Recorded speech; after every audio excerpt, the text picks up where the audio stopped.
As a bookkeeper and business owner, I spend a lot of time researching nuanced questions, questions that don't always have one clear answer. Before AI, when you had a question, you would ask your local network for help, visit a library, browse online forums, or Google a topic. Using forums like Reddit, reading online articles, and watching YouTube videos don't necessarily answer your question. That's where ChatGPT shines.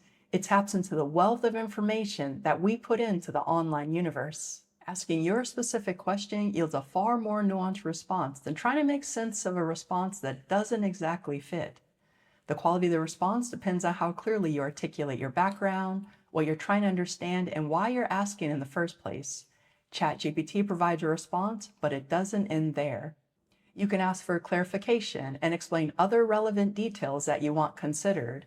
It's a dialogue, not merely a column response. Now, do you implicitly and wholeheartedly trust the response? No, not 100%, but neither would you blindly trust all the responses that you receive on a Reddit post. It's guidance, not authority. Just like any professional resource, it still requires judgment.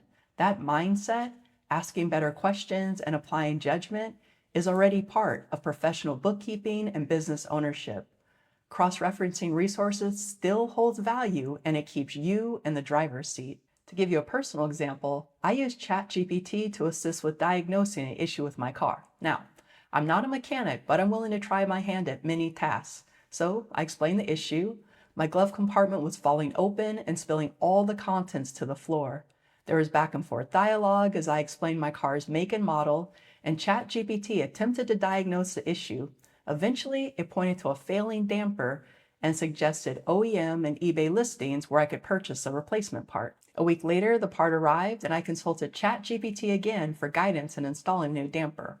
All was going well until it told me to unclip a piece that was actually screwed in. Now, had I blindly trusted this guidance, I would have damaged my car.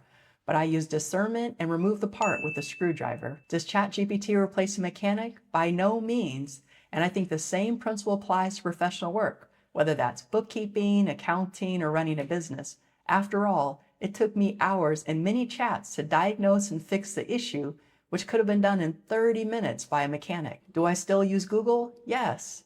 Do I research questions in Reddit forums? Yes. Do I read articles and watch YouTube videos? Yes.